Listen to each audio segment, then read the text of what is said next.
Welcome to the Fuck Your Life Boxing Show. Yeah. ¿Qué pasó, pinche perro? It's your homeboy Quetzalcoatl hitting your ass up with another video. On today's episode, I'm going to be giving you my thoughts as to what I feel is Adrien Broner's future in boxing now that he has gone back to the welterweight division. Adrien Broner is coming off of a fight versus Ashley Theophane, where Broner pretty much made Theophane his bitch. He controlled the fight from start to finish. He did what he wanted in the ring as he controlled the pace, and eventually he stopped Theophane late in that fight. And while there is no doubt that this was a dominating performance by Broner, there's also no doubt that Ashley Theophane is a fucking bum. You know, this motherfucker ain't shit. He's a nobody. Boxing does not pay Ashley Theophane's bills. When he's back in the UK, when he's overseas, what he does for a living, this dude gets his fucking shine box and he be talking about shine your boots, governor. So Broner beat the shit out of a dude who shines shoes for a living. And as you know, prior to the fight with Theophane, Adrien Broner actually ended up losing his belt on the scale as he wasn't able to make the 140-pound weight limit. He did state after the fight that he's going to be moving back up to the welterweight division. But at this time, it's not clear when his next fight is going to be, because after he beat Theophane, he turned himself into the authorities because he was wanted on robbery charges. Allegedly, Adrien Broner was at a bowling alley and he was making bets with some dude. He lost those bets, and as homeboy was leaving the bowling alley, Broner grabbed a gun, beat the shit out of the dude, and robbed him at gunpoint. As far as how I see the charges against him, even though he's been in trouble with a lot of shit before, you know, you're always innocent until you're proven guilty. So Adrien Broner is innocent of the crime unless they just have overwhelming evidence against him, like they got him on camera doing the shit. But the charges against him did interest me to the point to where I got my investigative team together. I sent them out to Ohio to pretty much find out what's cracking. And while they weren't able to find out whether he was innocent or guilty of the crime, they were able to find out that if he is found guilty, they know where he's going to be serving his time at. As a matter of fact, they even know who his potential cellmate is going to be. I was able to get an interview with this cellmate, and he knew who Adrien Broner was. And I pretty much just asked him, you know, whenever you meet a new cellmate, is there anything you do? Is there anything you say to him? And this is what he had to say about that. When I see one, and he looks good to me, when I go see him, I say, you come here. I say, I'm telling you what, I like you, and I want you. And we can do it the easy way or the hard way. So the choice is yours, right? And it was always yes. Damn.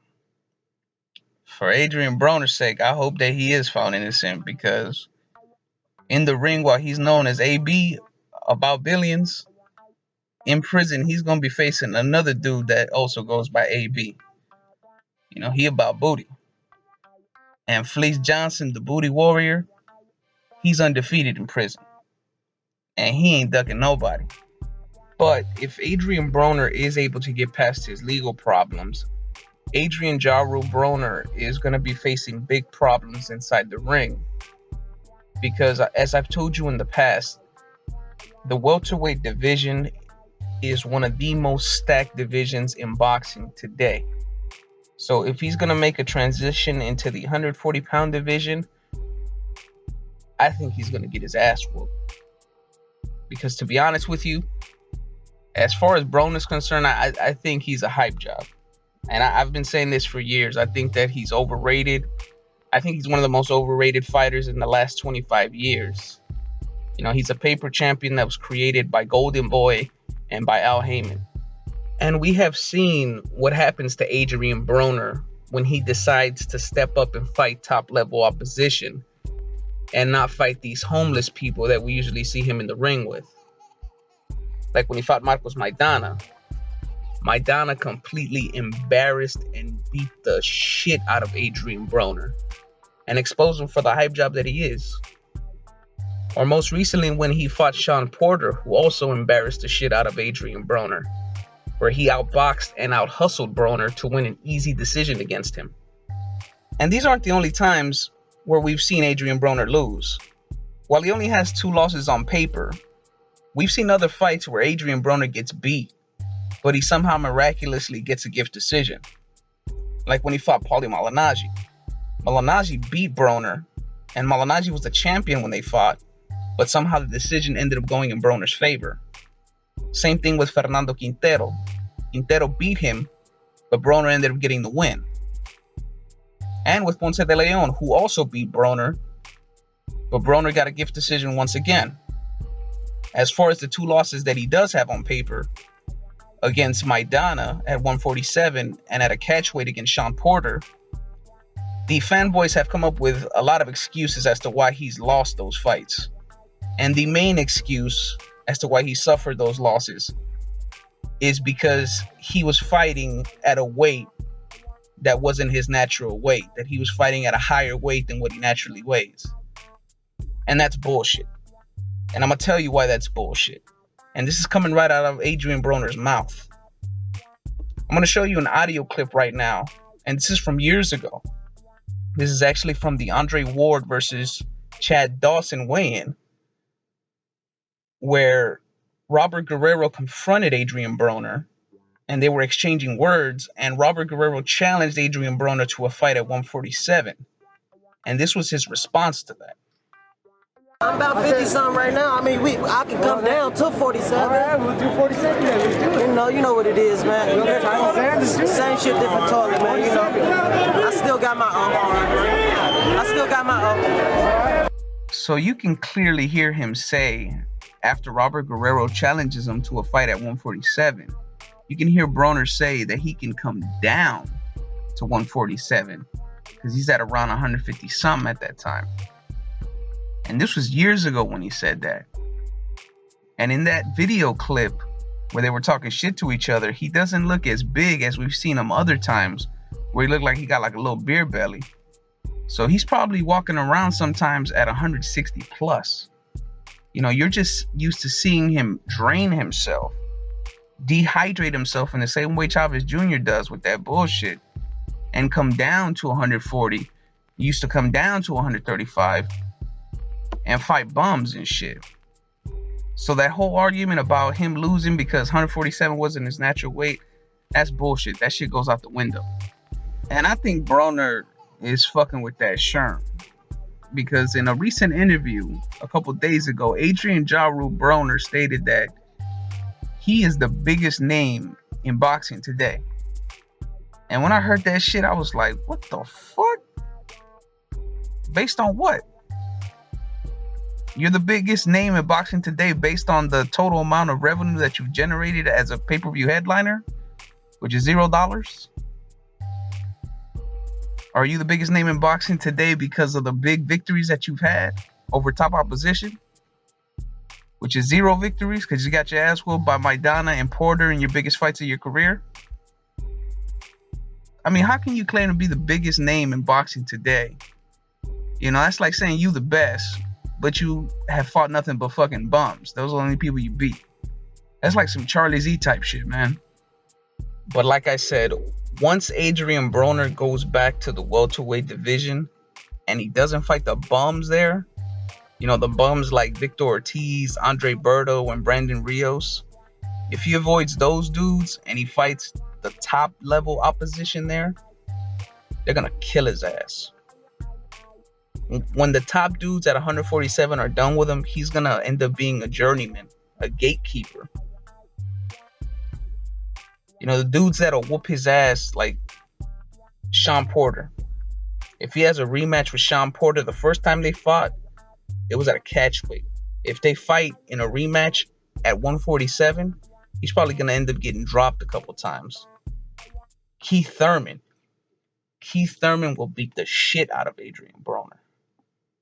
I don't think he'll stop him, because one thing that I do have to give props to Broner for is that he's got a lot of heart. He's got a lot of heart, and he recuperates well. He doesn't have the best chin, but when he gets dropped, he gets back up and he recuperates to the same level or close to the same level that he was prior to being hurt. Kell Brook will embarrass Adrien Broner. Even the new guys in the division. Errol Spence isn't quite at the top level yet because he's just starting to step into that category. Errol Spence will rape Adrien Broner. He'll fleece Johnson Adrien Broner. Tim Bradley will embarrass and outbox Broner. And Tim Bradley has stated that he's willing to fight Adrien Broner. I was the one that asked him that question over there at the autograph signing that he had by the Cerritos Mall. Manny Pacquiao. Supposedly a fight was close to being made between Manny Pacquiao and Broner. Had that fight have been made before Pacquiao retired, he would have killed Adrien Broner. He would have did him dirty. Even the old ass grandpa status, bad knees having Juan Manuel Marquez would fucking chop his ass up like Dexter, like I said in past videos. A B-level fighter like Robert Guerrero, that's a fight that they've been talking about for years. Robert Guerrero would put a beat down on Adrien Broner. And all these fighters would put a beat down on Adrien Broner because he's a hype job. He's overrated. And I already know that there's going to be some fanboys in the comment section that are going to try to say that Adrien Broner is not overrated because he has 4 titles in 4 different weight divisions. That's a big crock of shit, man. Like I said, he's a paper champion. He was manufactured by Golden Boy and Al Heyman. And I'm going to tell you why those 4 titles are bullshit. Who did he beat to get those belts? He beat bums, nobodies. He was practically given those titles. As a matter of fact, in one of those fights, he was given that belt against Paulie Malignaggi where he got that gift decision. So all of that is bullshit. And I'm going to tell you why. I'm going to give you a perfect example. Alexis Arguello. Alexis Arguello is one of the best fighters of all time. You know who he had to fight to try to get a belt in a 4th division? He had to fight Aaron Pryor.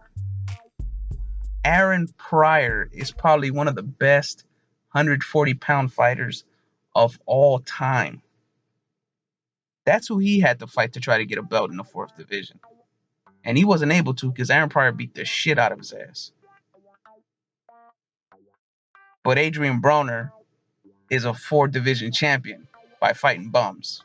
You see how that sounds fucking stupid? But fanboys, they're going to keep coming with that dumb shit. But I wonder what excuses that they're going to come up with after he becomes a journeyman at 147 pounds. But hey, maybe the fanboys will let me know in the comment section. And before I go, I just want to let you guys know that I have a longtime subscriber who just started making boxing content here on YouTube. He used to go by the name El Dude. His channel is called Boxing Comments. Go ahead and support the homie and subscribe to his channel. I'm going to leave a link in the description to his channel, so go ahead and sub to that. And let me know in the comments section of what do you feel is Adrien Broner's future at 147 pounds. If you're one of the fanboys, go ahead and let your pussy bleed in the comment section. And as always, if you like this shit, hit the like button, hit the subscribe button. This is your homeboy Quetzalcoatl, signing the fuck on out.